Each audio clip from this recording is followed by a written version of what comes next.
Well, it's week 3 of the NFL calendar, and the Cincinnati Bengals, in their tough stretch so far, are 1-1. They had a heartbreaking loss in Pittsburgh. We'll talk about that on this week's Orange and Black Insider Bengals podcast. I am Anthony Cosenza. I'm joined by Connor Howe and Scott Schultze as usual. Gentlemen, how are we doing? I'm good. Ready for football again. Yeah. Well, good to see you both. Good to see and hear from you both. Scott, you mentioned excited. You're excited for this Sunday in particular? Actually, I'm excited for a very different reason. Okay. Kind of with the hometown thing with the Bengals. They're neighbors, one stadium over, the Cincinnati Reds, so I had to support them. They just set a Major League record yesterday, so that's kind of exciting. Most home runs given up in a season. So there you go. Very nice. Very nice. That's along the lines of 1990s Bengals right there. So see, if the Padres played in a more hitter-friendly park, I think they would have broken that like every season of their existence.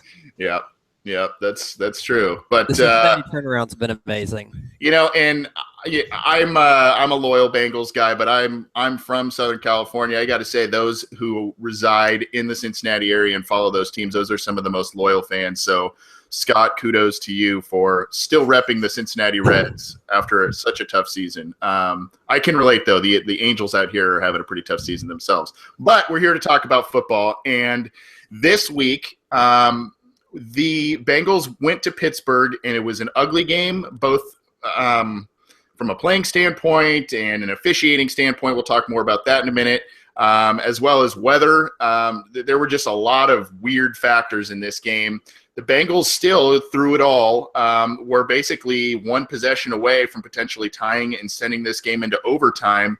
Connor, I'll start with you on your thoughts. Pretty admirable comeback by the Bengals, or should have played better and won the game? Too little, too late, personally, but I think there's always takeaways, and people are going to debate about the referees and all this stuff.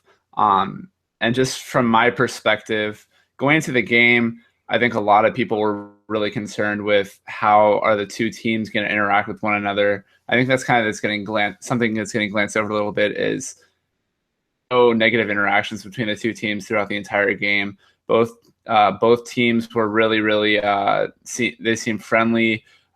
Players were helping each other up after they finished a play. So on that front, obviously the officiating, I think, did a good job.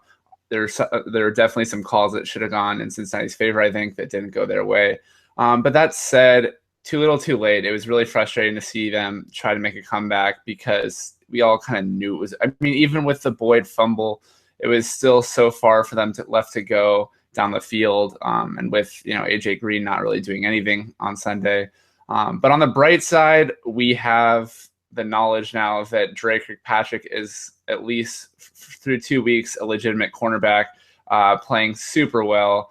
He had, I think, a pick, 2 pass breakups, 0 catches allowed, and 3 targets. And I want to say he played the majority, if not all, the snaps. I didn't see the snap counts, but he looked good. Marcus Hunt and the rest of the D-line also looked good again, even though they didn't really. I think Will Clark might have gotten a sack, or maybe no one got a sack, but pressure looked good up front. Linebackers were pretty decent.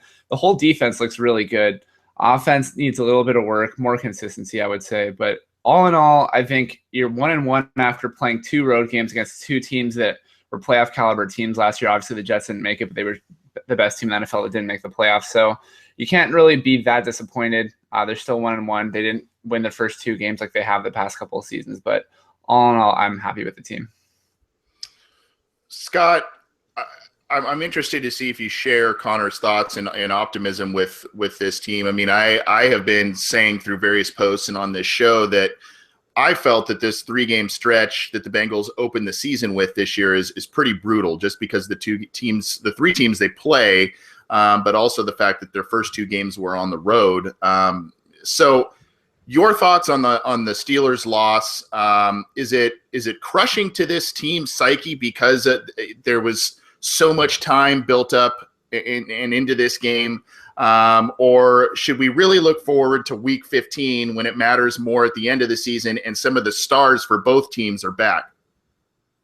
I'd say it's maybe not really crushing. I mean, it's obviously disappointing because you do spend all off season and then all week kind of preparing for the game like you do every game. So any game's tough. But if you kind of look at as a fan, you kind of look at it from the outsider's perspective, well, it's a tough divisional road game. You're in a torrential rain downpour. People were dropping passes. The field has never been the greatest field. Heinz Field's kind of had some issues. You put all that water on it.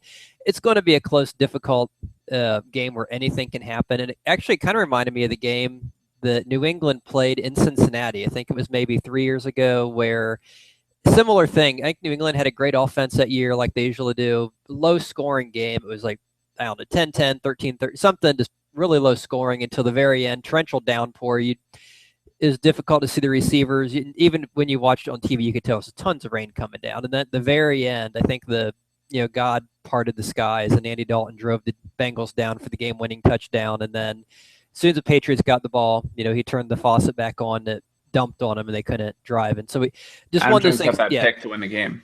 Yeah, and in those conditions, it's just hard to say. And like you said, they're on the road. You start 1-1, 2 straight road games against 2 very good teams. And yeah, Steelers are 2-0. The Jets have won every game other than the Bengals game, which they almost won. So yeah, I think you have to be positive with that. Obviously the negative, I think, would be the running game has been pretty abysmal and didn't look any better.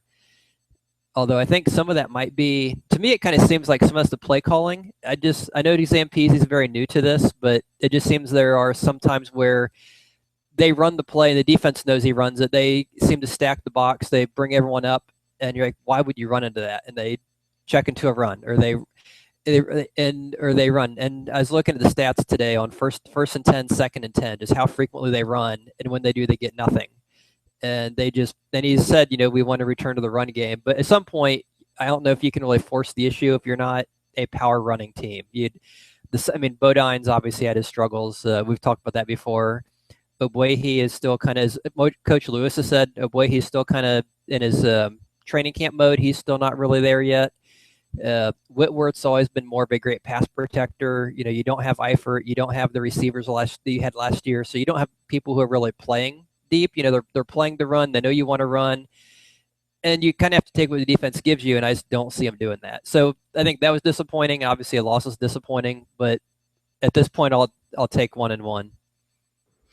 I'm kind of in the same boat with you guys. 1-1, especially depending on the outcome of this next game this Sunday against the Broncos, who are 2-0 as well.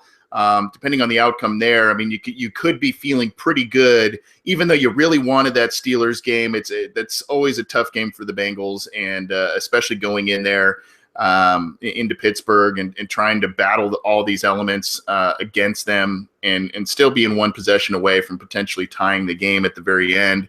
It's admirable. You want that win, but the Bengals seem to still be competitive, still be fighters till the end, which is what you like to see. I'm with you, Scott. I think the run game has been very disappointing. I think Jeremy Hill has about 53 yards in 2 games, if I'm not mistaken, something in that area. Giovanni Bernard really struggled on the ground, but was excellent as a receiver. So, he's doing some good things there.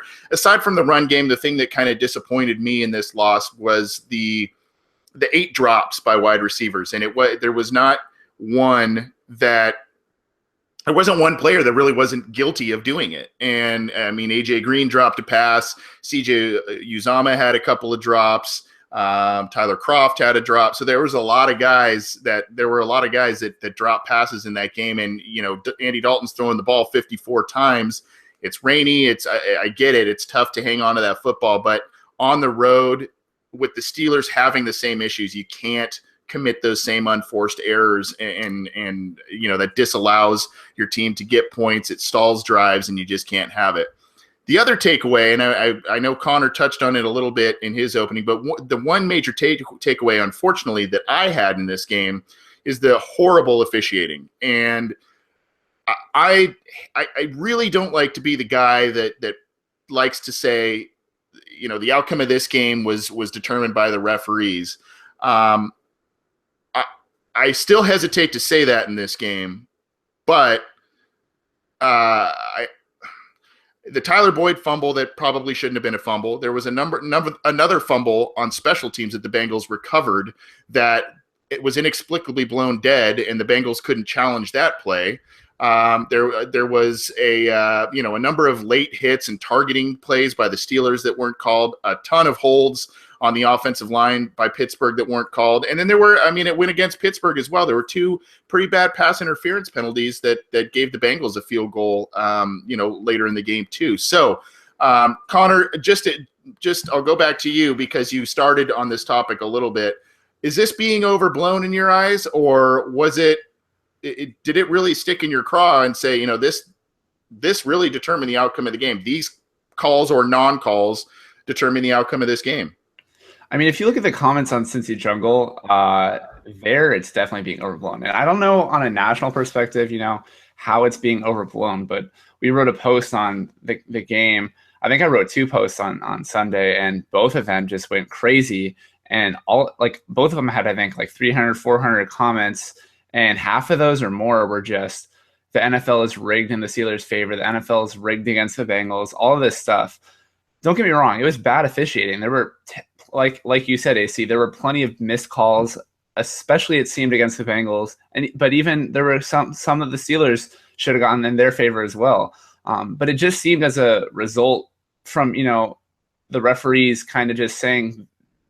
That's what really didn't make sense to me, is because you would think the referees to control the game would be the ones that are saying, all right, we're going to call all these penalties, but they really didn't. They just let the teams do what they were going to do, and the teams just happened to not really get, a couple of players got over the top. Mike Mitchell had one where you could really tell he was trying to target AJ Green, and he didn't end up making contact, so you can't really call a penalty on that. That was terrible. That one was really, really ugly. That was blatantly him just trying to launch himself into his helmet, which was really messed up. But you can't flag that. And there's really just a lot of, it really didn't make sense what they were trying to do, because they did end up effectively controlling the game and not letting emotions get too high or players get out of line. But in the same sense, there were plenty of calls that should have been called.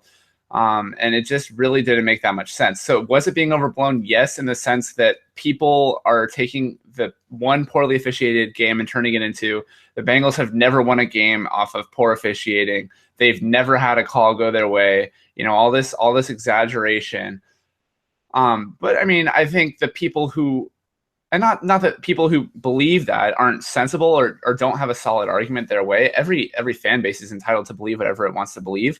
But I just think that at some point in the week, it's Wednesday now, the game was 3 days ago. At some point, you just need to drop it and say, okay, we lost. That wasn't a game the Bengals played that they really deserved to win anyways. So you might as well take the loss on a bad call in the game that they really shouldn't have won anyway. I mean, what did the Bengals do well on Sunday besides shut down Antonio Brown? They couldn't run the ball. They dropped, like we said, they dropped 8 passes. Their offensive line wasn't super effective. Their defensive line got good pressure and got held. And that's really the one thing that was really frustrating, was that it seemed like there was a hold on nearly every play. But, I mean, the Bengals didn't win the turnover battle. They didn't win the battle of field position. They didn't move the ball. And, I mean, it was a bad game by the refs, but no one got hurt. And the Bengals are still 1-1. They haven't played a home game yet. So, I mean, it was overblown. I hope you understand it's just relative, but I definitely understand where people are coming from on that one. Scott, I don't know if you are one that would cue the X-Files theme song in some of this stuff, but you look at the missed calls in the playoff game that a lot of Bengals fans were complaining about, and a lot of them went the Steelers' way, and you see it again in this game, a game which the NFL and this officiating crew said they were going to be on high alert. Now, granted, there weren't so many of the cheap shots that we saw maybe in the wild card game and in other recent games, but there were some instances of targeting late hits. Andy Dalton took a real bad one to the back, I think by Stephon Tuitt, knocked his helmet off well after the throw and did not get called. So there's just a myriad of calls, and Connor's right. There were a lot of things that the Bengals didn't do well enough to win, but when you start piling up these calls, it makes you wonder, what side are you on? Are you on the, it is what it is, and the Bengals didn't play well anyway, and they should have lost? Or do you think this directly played into the result of the game? I think it's got to be a mix of both. I mean, you could argue that, yeah, if then they always say, usually coaches that speak very well politically correct will make a comment that, hey, if we need to put ourselves in a situation where the refs can't lose it for us. And the Bengals clearly did not do that. But, when you have so much parity, it's kind of hard to do. You're on a road game, NFL, against a good team. It's very hard to put yourself in a situation where you can just truly get away from any influence of the referees. And it's 2 straight games, like you mentioned, where the Bengals have played the Steelers, and the officiating has seemed to be very one-sided against the Bengals. And then that raises a question, and we've seen that before. There were questions last year with the Tyler Eifert catch that they called a non-catch. There was at the time that it was called a non-catch was a big controversy, and you get that a lot where it's like, okay, if you see enough things happen one way, is there something going on behind the scenes, or is it just kind of it's just dumb luck? But when the dumb luck happens to the same people over and over, and then you get in the whole thing of, well, it's a conspiracy, but history usually ends up proving out that many conspiracies actually turned out to be true. They just seemed silly at the time until you just have to look at the evidence over and over. And interestingly, a week ago, I don't know if he intended it or not, but Marvin Lewis even made a comment that could be interpreted kind of that way. He was talking about some of the rule changes the NFL has done to try to influence the game, try to affect the game, try to make it more even, where you didn't have teams that were 0-16 or teams that were 16-0, but the games where the NFL was actively trying to make the scores closer, games more competitive by how they were tweaking the rules. And you think about it, well, it kind of makes sense, because even just from a profit perspective, if you can keep the games all fairly close, very interesting, viewers are going to watch it longer. They watch it longer. You get more money from advertisements because you have people, aren't tuning out in the fourth quarter. And at the stadium, people are staying longer. So you have people, buying more, $10 beers and whatever. So from a pure money perspective, it makes sense. And then also, I think recently we had some posts about the valuation, how the Bengals are one of the least valued teams. And I think the Cowboys usually up at number 1. And which teams are, and obviously it'd make more sense. The NFL would prefer, all things being equal, to have your more valued teams being in the postseason and advancing, because that's who people are going to tune in for.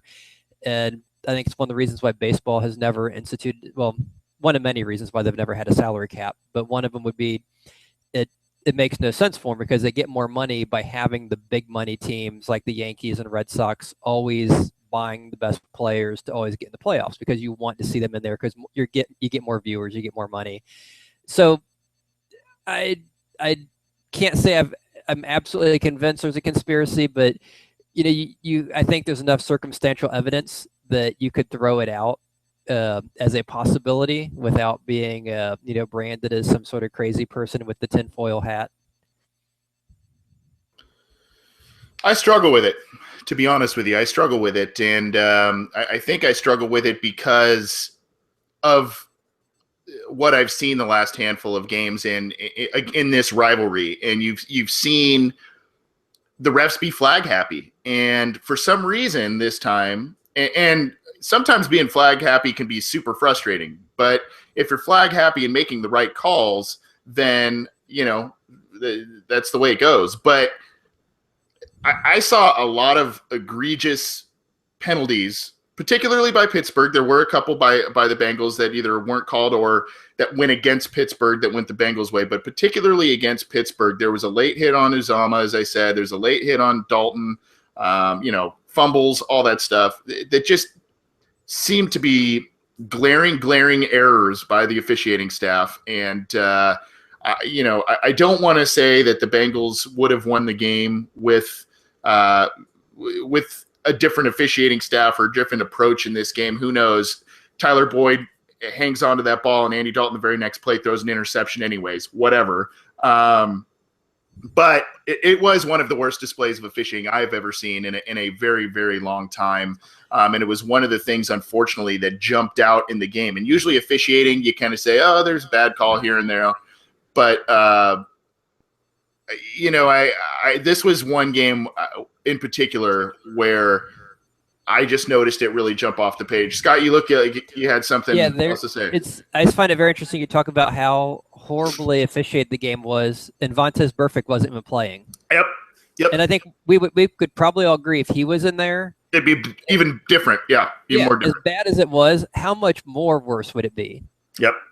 And of course, the national media would just be saying, "Well, he's a headhunter." You know, all those penalties are legit when they're called on him. And they'd acknowledge the fact that the game happened. I mean, I think that's one thing that fans are really ignoring, fans are frustrated with, and that the media is ignoring, is that like this game did happen, and there were so many things that fans wish got called, whether the NFL wants to accept that or not. And it seems as though the NFL kind of acknowledged it and kind of was like, okay, yeah, the Bengals kind of got jobbed on that one. But no one, like not even like CBS or, Fox, no one's talking about it. So I think that's one reason why, like I'm personally, like I said, not like a conspiracy theorist, but it makes perfect sense why someone would be, because like it just seems like it happens every single time the Bengals play the Steelers. It seems like every time it's a big game, whatever it is. Yeah, I mean, it makes sense. I get where people are coming from on that one. So what are your thoughts, listeners? You can leave a comment for us and download the show on iTunes. We're official and we are on iTunes. You can leave a comment on Cincy Jungle as this is posted, and you can also contact us on Twitter at BengalsOBI, or you can email us at theobinsider@gmail.com with your questions, your comments on this segment. And let us know how you're feeling about it. Are you still sour about this loss? Are you moving on to Sunday and leaving this one in the rear view, so to speak? We look forward to hearing from you.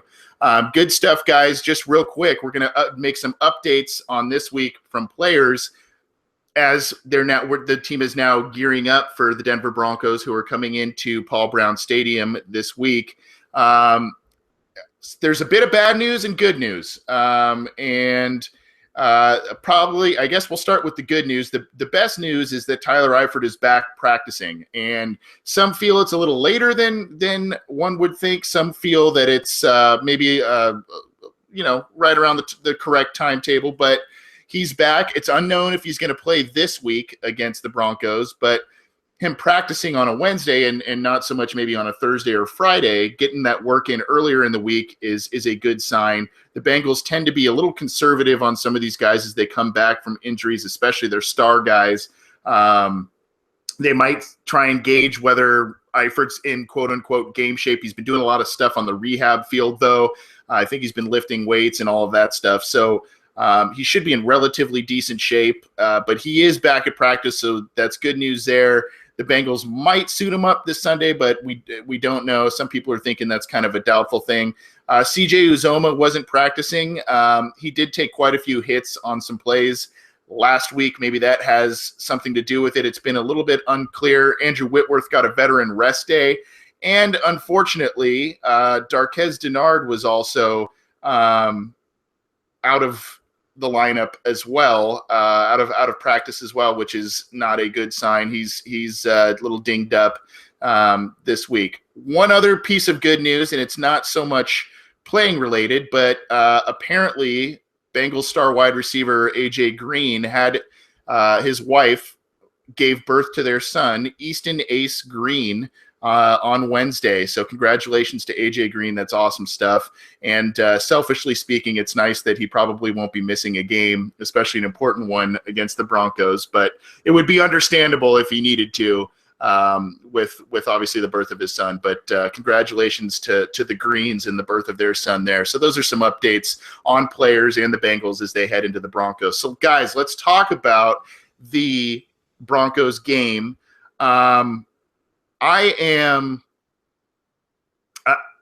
don't know really what to make and think of this game, to be quite honest with you. The Denver Broncos, a team that a lot of people thought would be pretty horrible this year because of their quarterback situation and a lot of other losses on their defense, which was, I would say, probably the best in 2015. A lot of people thought they would really struggle this year. And especially them, they played the reigning NFC champions in the Carolina Panthers, and they've played the Indianapolis Colts with Andrew Luck now back in the lineup. Somehow, with Trevor Siemian at quarterback, and his throwing of 1 touchdown against 3 interceptions in 2 games, and them playing these difficult teams, they are 2-0, and they head to Cincinnati at 2-0. The Bengals, obviously, we mentioned, are 1-1. They lost to the Steelers. They got that good win against the Jets, two good teams they faced. But for the first time, they're at home, and for the first time, Denver is on the road. So, Scott, I'll start with you. Is there such a thing as a must-win game in Week 3 of an NFL season? And if so, is this one for the Bengals given the tough stretch they started with this year? I'd say, personally, I think every game is a must-win in the NFL, at least until you lock up the playoff spot. So I'm going to say in that regard, every game is a must-win. I'm probably going to be on the minority on this one, but I really don't think Denver is as good as everyone is kind of hyping them to be. I guess the way I'm looking at it is they beat Carolina, which obviously is a Super Bowl rematch, but it was a 1-point game. It was at home. They barely won. There were some questionable calls in the game. Yeah, some people were kind of like, well, it was a first game of the year, and teams are still kind of getting into it, and so they kind of barely won. Then the next week they play the Colts, who they win by 2 touchdowns, but they get 2 defensive touchdowns. So again, another very close game, barely win. Kind of struggled, and the Colts are 0-2. I think they lost to Detroit at home. So it's hard to say the Colts are the team that everyone keeps thinking they're going to be. Last year and this year, they just don't seem to be the same team everyone kind of figured they'd be in Andrew Luck's first couple years. So I'm kind of looking at the Broncos as like, yeah, they're 2-0, but I think they're playing with borrowed time. You mentioned the quarterback. He's really struggled, and I think the one thing that really hasn't been exploited yet, because they've been in these close games, been playing at home, kind of had that home field advantage. They've been able to run the ball well enough. The defense has done enough that they've been able to mask the deficiencies, and that's where I think that's one thing the Bengals really should take an advantage of, is the fact that despite the fact that we only have 1 sack this year, 2 sacks, we do have a good defensive line that I'm hoping eventually shows up, and so I think we can really force Simeon to have to make those throws and have to win that game for them. And I think that's where we can really, hey, you guys have to play on the road this year with your new rookie quarterback who's really struggling. Yeah, let's see what the Broncos are really made of, and I think that's where I think the Bengals win this one, and I think a lot of the national media people are going to be wrong on this. I'm hoping. I mean, I'm a Bengals fan. I'm obviously hoping.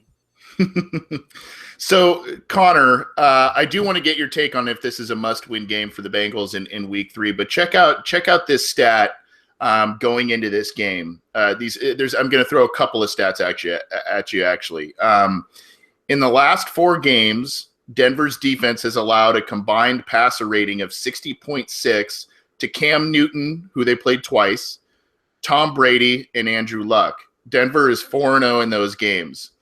Additionally, the Broncos have forced 9 turnovers in those 4 games, with 3 of them being returns for touchdowns.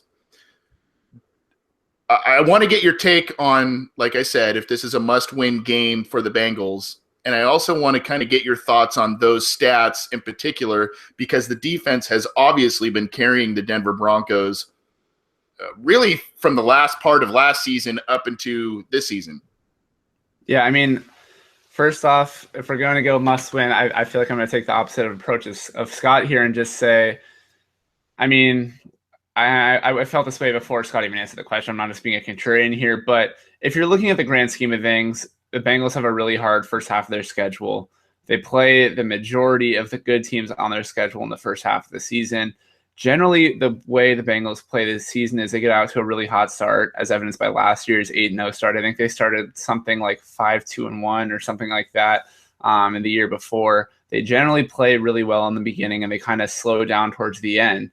And I think that would have changed last year if Dalton didn't get hurt. But that being said, Cincinnati is just one of those teams where they can just win any game, and it's just going to take the team showing up. I don't think it's a must win. I think it would be probably a more painful loss than losing to Pittsburgh, actually easily a more painful loss than losing to Pittsburgh, because of kind of what you mentioned, is that Trevor Siemian is the quarterback, and whether or not the Broncos have a great team around him, which I think they do, doesn't really matter in the eye of the national media. But like Scott said, I kind of agree there. I think the Broncos aren't as good of a team as people are making them out to be. Like we mentioned, they lost their first game on a they won on a missed field goal against Carolina. Last week, Indy, they lost by multiple scores, but they were driving to win the game before Andrew Luck got strip sacked, and then Shane Ray, I think, was the guy who returned it for a touchdown. The stat you mentioned was really, really interesting, AC, with especially considering all of the scores they've gotten on defense. I remember Scott mentioning that on Fantasy Insider a few weeks ago about defenses, and that you just can't trust a defense to get all of these returns for touchdown, and that's what helps a fantasy defense. But in real life, that's what the Broncos are doing. And I remember it was either last year or the year before. No, it was 2 years ago. I think it was Aqib Talib who picked off Andy Dalton for a pick six. And fortunately for Cincinnati, Jeremy Hill had that super long, I think it was like 83, 93-yard touchdown run that really sparked the comeback. But the game looked pretty out of hand in the first quarter before that happened. I believe AJ he went out on an injury on that actual exact play. That all being said, I think the Bengals can win this. I think they should win this. The Broncos are, I think, a decent, not great team.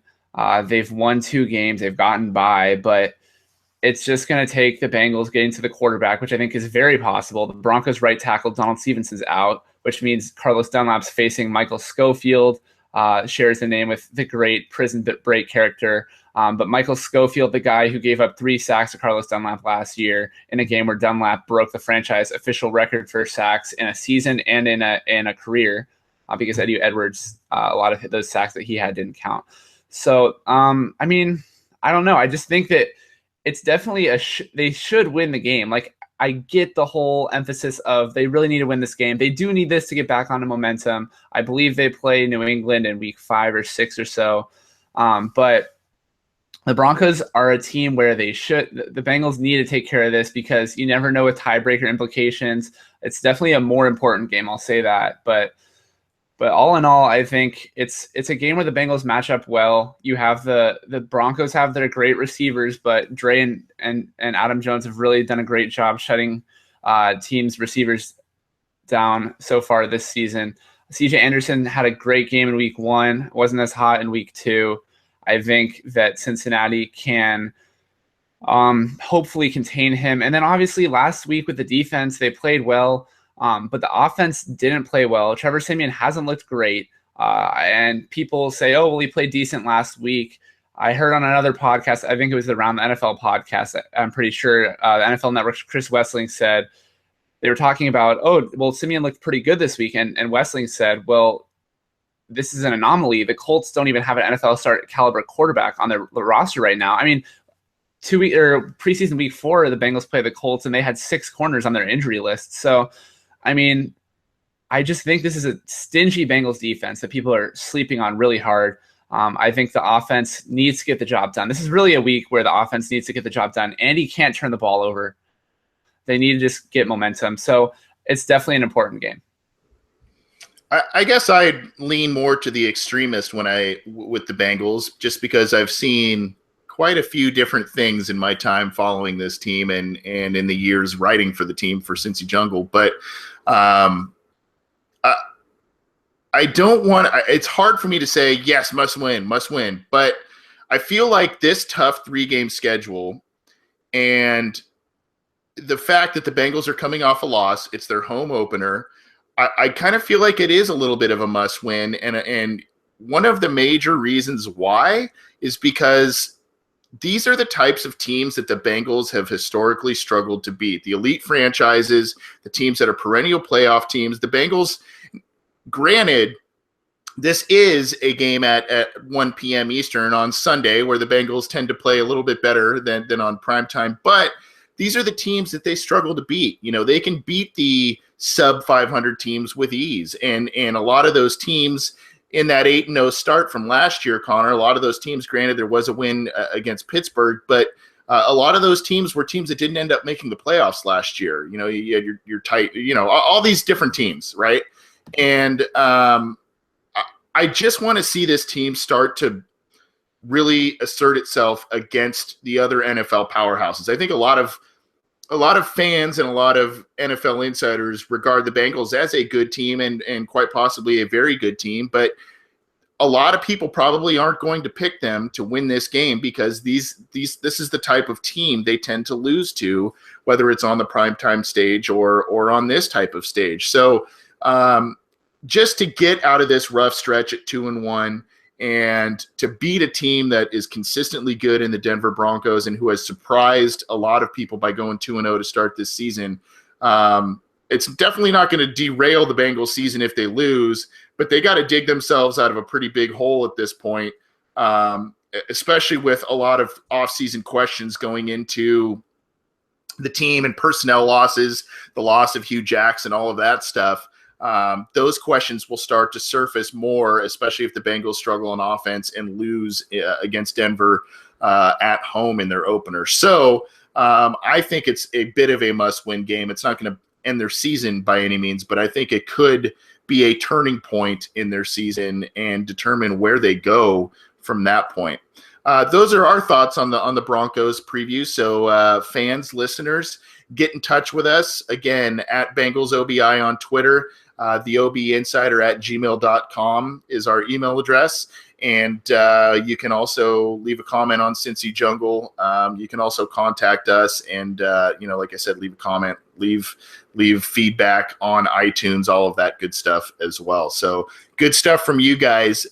We haven't done this segment for a couple of weeks. And now that people have kind of started to get a little bit of their bearings down in their fantasy leagues and setting their lineups and seeing who's surprised, who has disappointed, going now into week 3, people are kind of keeping their eyes on everything fantasy football. So we have the Fantasy Football Insider once again with Scott. And Scott, you have some information that you'd like to share that could get some of us out of the hole. I personally am 1-1 in my league. Some frustrating players and performances, some really pleasantly surprising players on my own team. But what do you have for us this week? Yeah, well, you mentioned the players doing well and doing poorly, and that's basically what I have this week. On our Cincy Jungle site, we have a lot of good posts that are done as far as waiver ads and picks. So I'm going to kind of look at it a little differently and kind of look at the approach of maybe more trade targets and kind of look at, now that we are 2 weeks into the season, we've seen some really highly regarded players who have failed to really live up to expectations, like Todd Gurley.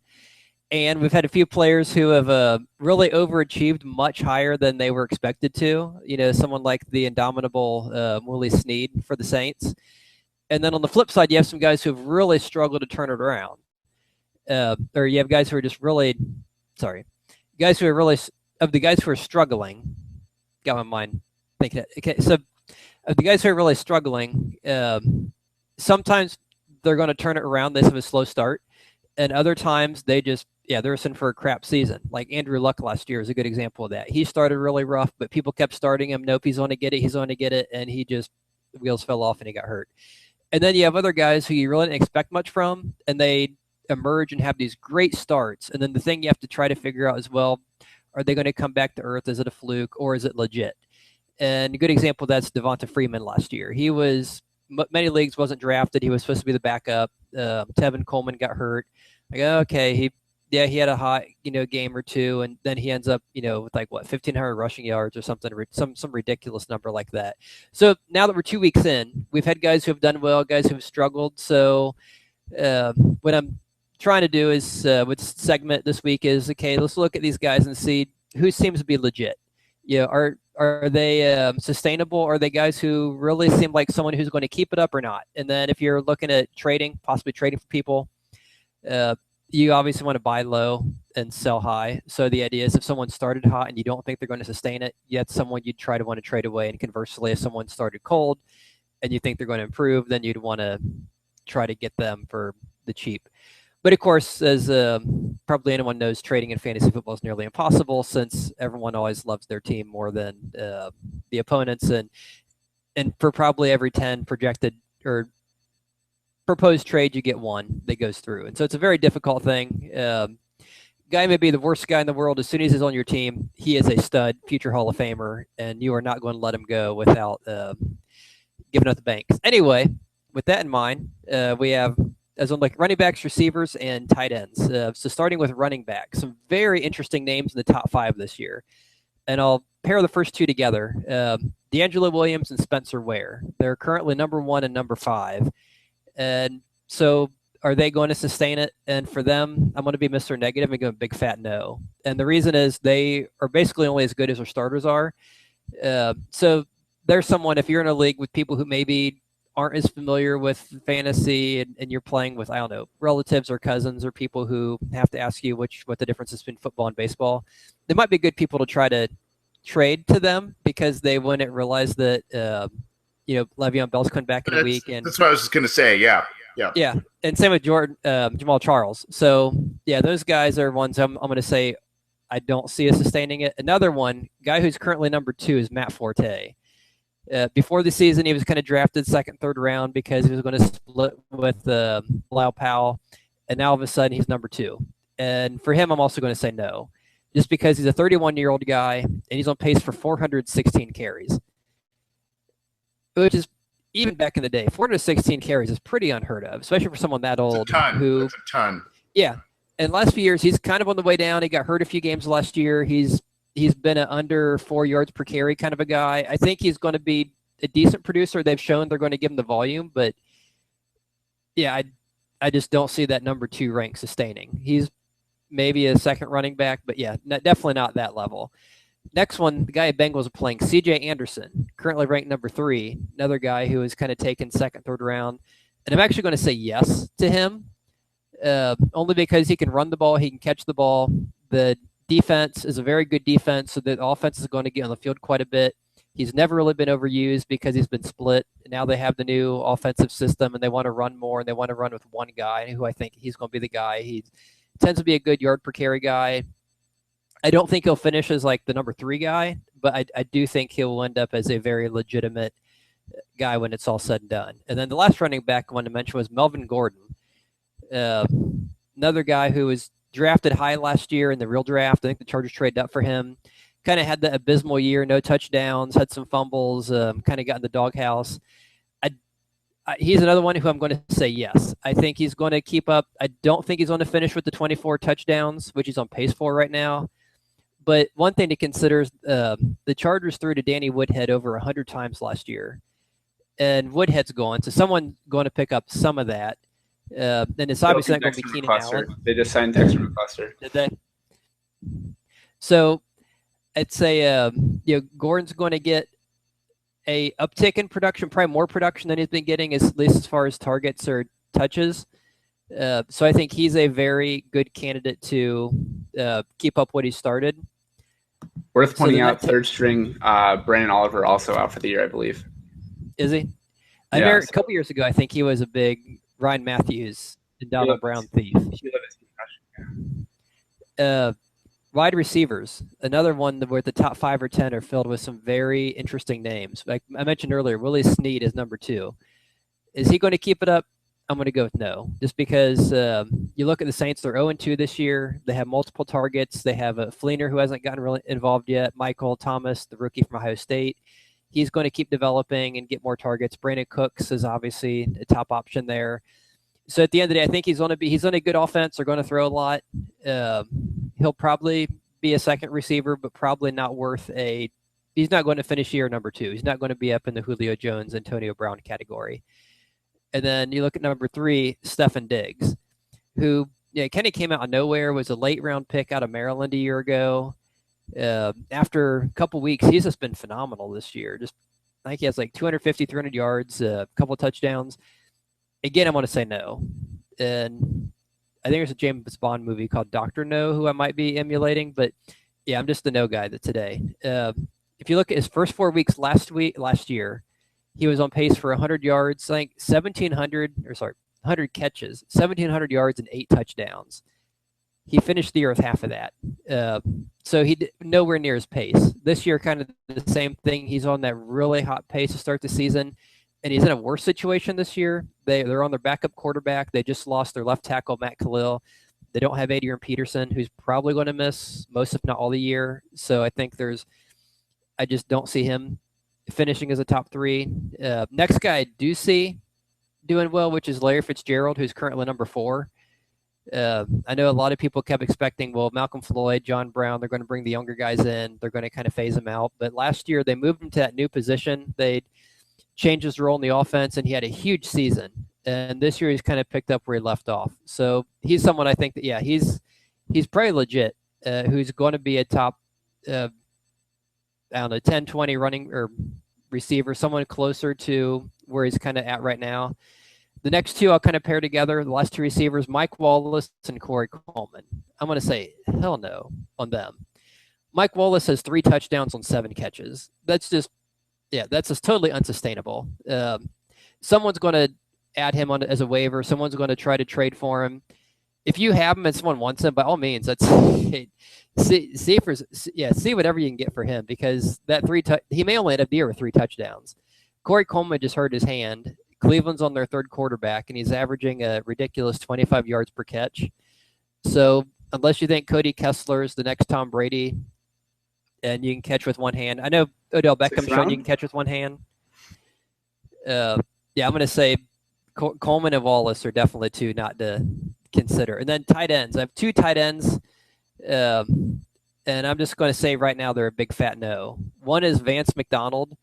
He has 2 touchdowns on 3 catches this year. And I think he had a 75-yarder and another one that, if you go back far enough in Bengals history, they had a backup tight end. I think it was Matt Schobel, who had a fluke end of a game 70, 80-yard touchdown catch. So he ended the game with like 14 points. The very next week, in every league, he was scooped up like, wow, his tight end got 14 points. This is amazing. I think it was his only touchdown all season. So you kind of have to look at their situation, and that's kind of what the next 2 guys who I've paired together, which is Jack Doyle and Dwayne Allen. 2 top 10 tight ends right now.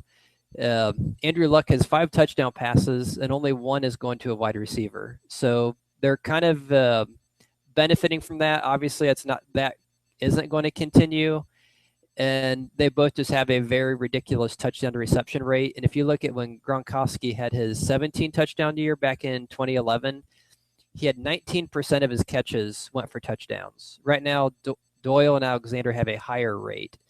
So you can argue that's not a very sustainable number. So if someone's trying to trade you them, I'd definitely pass. I think they could be decent, but not where they're currently playing at.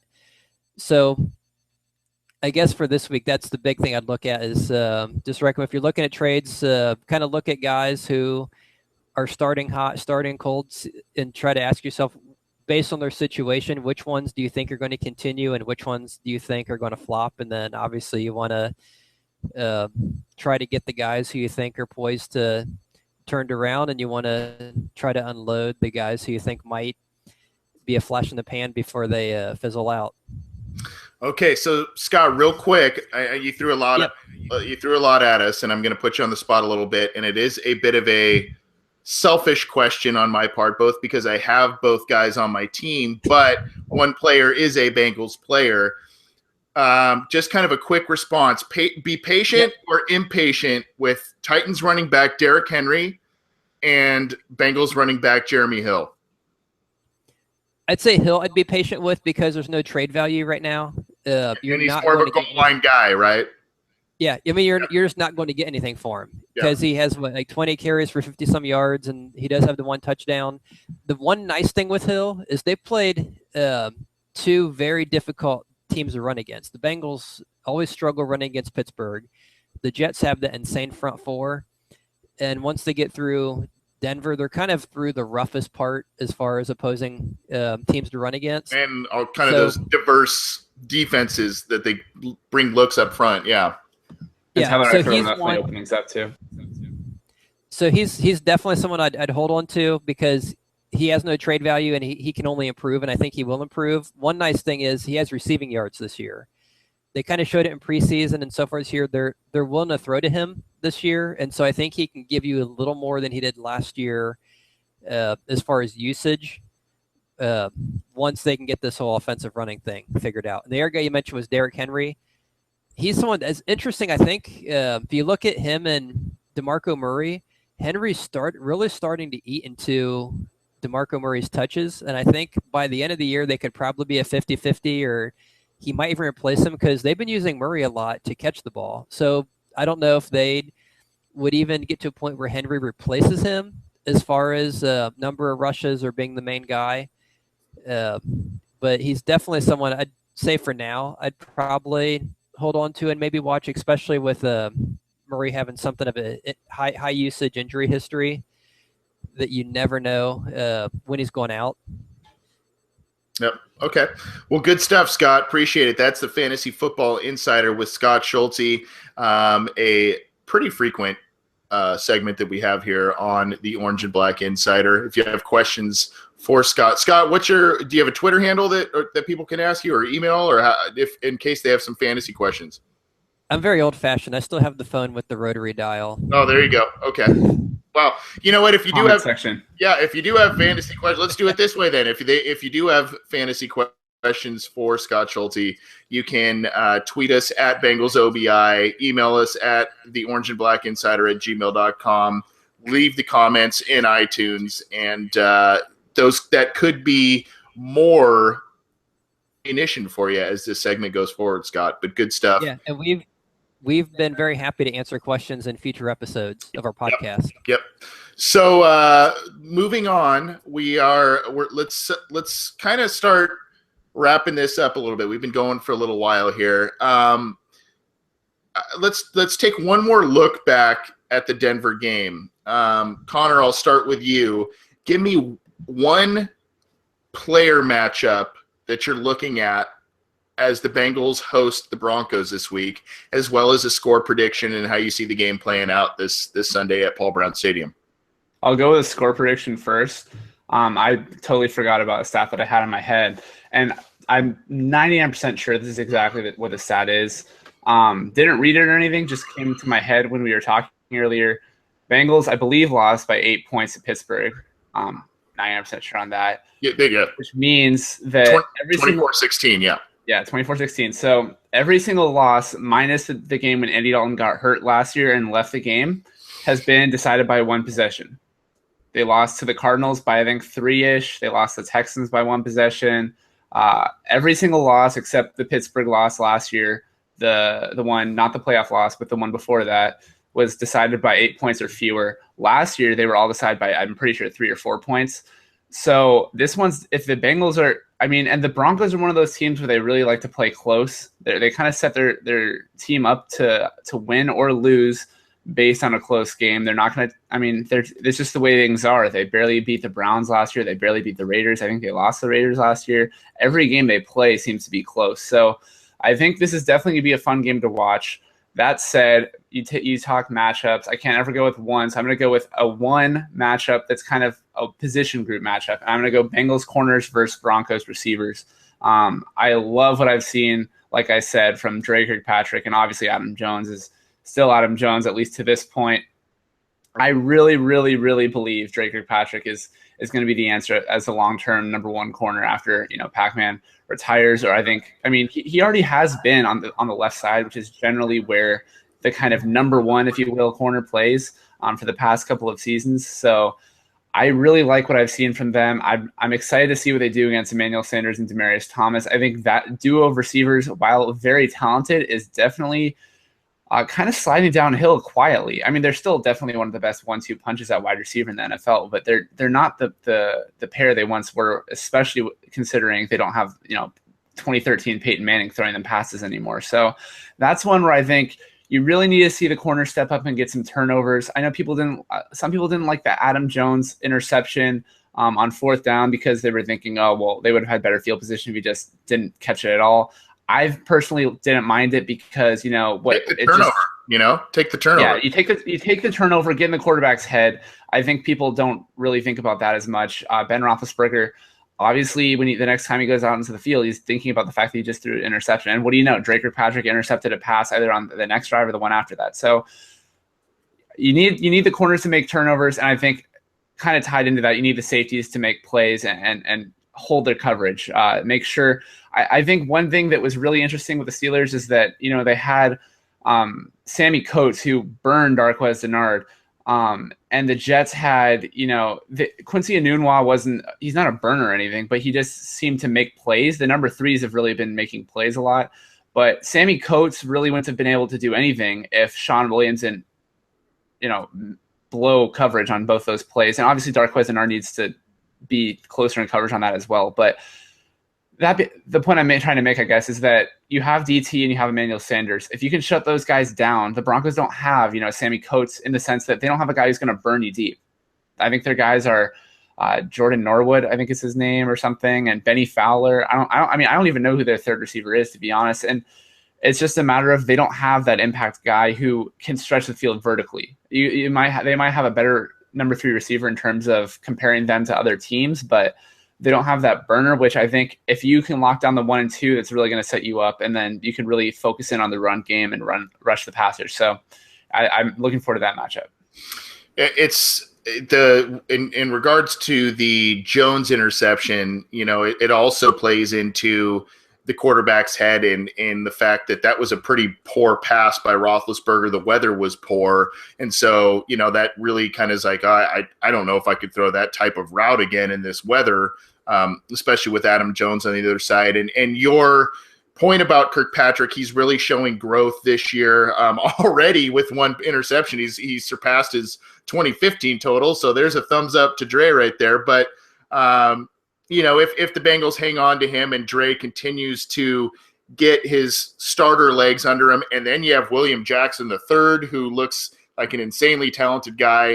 The outlook at that position looks pretty strong. We are going to have a little bit of a debate next week. Well, we have a date next week for the show, I guess, too. But we're going to have a debate next week based on some performances we're going to see from Darqueze Dennard and Josh Shaw. I think that's going to be an interesting topic, especially considering if Dennard ends up playing this week with another injury, and if he does, if he's going to struggle the same way he did against the Steelers and Sammy Coates there. Scott, your score prediction and maybe a one-on-one player matchup. You could go position group as well, like Connor did, but a matchup you're really looking forward to seeing this Sunday. I'm going to say score. I'm going to go against Vegas and actually get the Bengals a 24-14 victory. Last week I was more pessimistic. I think I said 17-17 tie, which I would have been happy with compared to what we ended up with. Yep. So this time I'm going to say 24-14 because I was saying earlier, I think I'm just not convinced the Broncos are the team everyone's hyping them up to be. I think they're a solid team, good defense, but I think it's a team that we can match up well with Dalton in there, and I think it's a team we can beat. And I think if you look, I think their top tackler is their safety, so you can get in the secondary with the running game, and I think that would bode well if we can get our running game moving. And with I think Jackson now down in Jacksonville, open some things up in the middle and kind of get to that second level. Actually, I guess 2 matchups I'm looking forward to. One is a position group. It's the Broncos running backs against the Bengals defense, or our front 7. I think right now the Bengals are ranked dead last in the NFL in rushing yards allowed, something like 130 yards a game. Just some horrible number you wouldn't expect from the Bengals defense. And the Broncos with C.J. Anderson and Devontae Booker have run pretty well, which they've needed to because the quarterback hasn't exactly been the most efficient.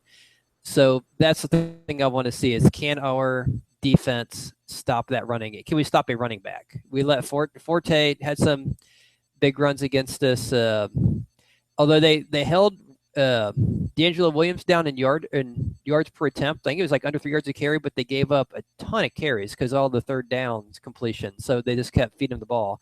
So I'd like to see if we can stop a running back and just really shut him down. The second matchup I'm looking for is their Von Miller against Cedric Ogbuehi.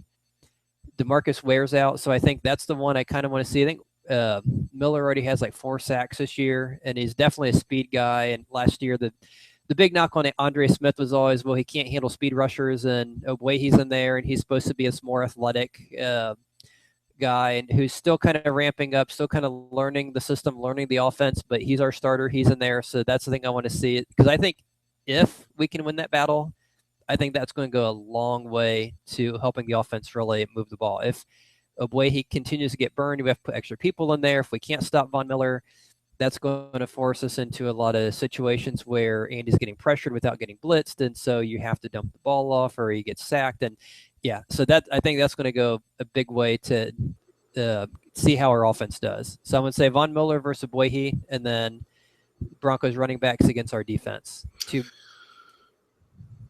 Well, Scott, you cheated and you took multiple, and your latter was the one I was going to go with. So, that's okay. That's okay.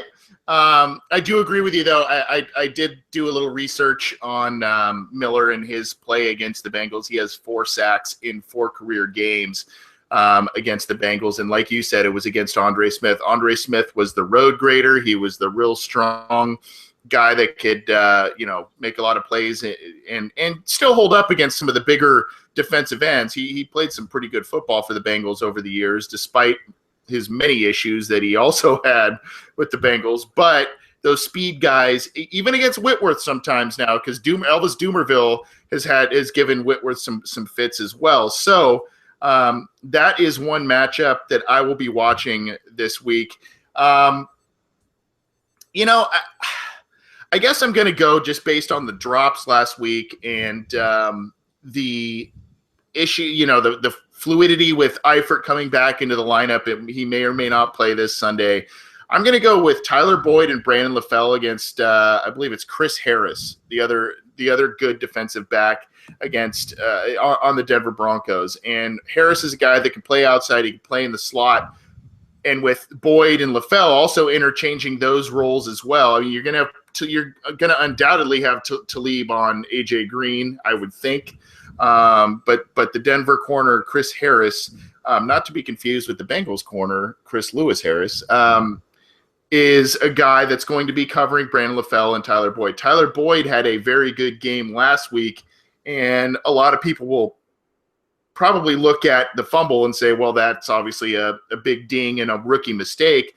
You look at it and you say, well, that probably shouldn't have been a fumble anyway. So I think he finished with 6 catches for about 78 or 79 yards. Really did some good things across the middle of the field, which is what the Bengals want him to do.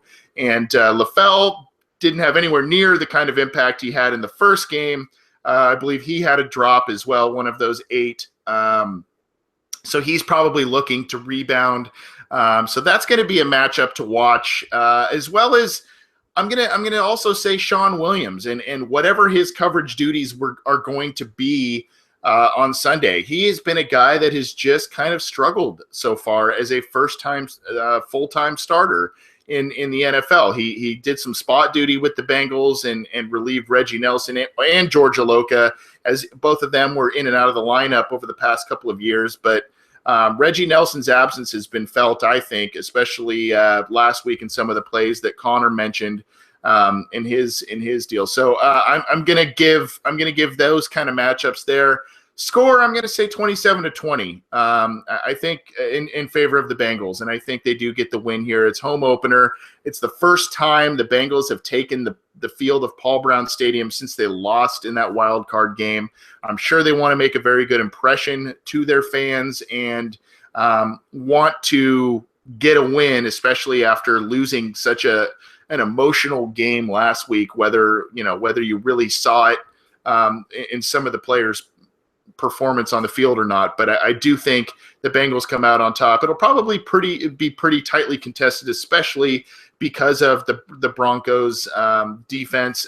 27 points might be a little high, but if the Bengals can get some of those turnovers of Trevor Siemian, who I think I mentioned earlier, I believe he has 1 touchdown pass and 3 interceptions in 2 games so far this year. If the Bengals can exploit a young quarterback who's starting his third career game, I think that's going to play into the Bengals' hands. Those are our predictions. I never gave my score. I'm going 2017. Okay, perfect. I would assume Bengals, right? Yeah. Okay. Yeah, 2017 referees. That's a good one. That's going to do it for us tonight, and we appreciate you downloading the show. We appreciate your interaction on social media and on Cincy Jungle. We actually have some live viewers tuning into this show, believe it or not, guys, because YouTube Live pushes that out, and we have some loyal viewers who are tuning in live. And I don't know if our fan base knows that this show is recorded live. So we might be doing something special next week. We'll keep you in the loop on that. But thanks for all of your support in downloading the show. Gentlemen, thanks for your time and co-hosting this show as well. As always. Yep, good stuff from both of you tonight. I appreciate it. Let's hope the Bengals go 2-1. They have a tough one up ahead. And for those, I mentioned this a couple weeks ago, for those of you who don't know, I am traveling from Southern California early tomorrow to go to the Cincinnati Bengals Denver Broncos game. I will be in Cincinnati. So if you listen to this show, you read our material on Cincy Jungle, and you would like to meet up with me, I would love to meet up with you. I'll be with some family members and whatnot, but we would love to meet up with you, tailgate, hit the town with you the night before, all that good stuff. So definitely hit me up. Connor, Scott, I know you don't have a Twitter account, but Connor, where can they follow you on Twitter if they want to get some of your insight? Yeah, if you don't live near Cincinnati / aren't going to the game, feel free, hit me up at How NFL. That's HOWE NFL. I'll give fantasy stuff too. I can be the Scott of the if you ever need someone to hit up for fantasy advice, I like to help people out with that. So, yeah. Don't hit me up for fantasy advice, but if you want to read my work, I'm at CJ Anthony CUI. And as we mentioned, you could also reach Scott through the many platforms of this show with his smoke signals too. It's right. Yeah. Smoke signals and all that good stuff. Thanks again, guys. Mail. Yeah, there you go. Snail mail. Again, download the show on iTunes and check it out on Cincy Jungle. Thank you so much for the support. I know it's still a new show.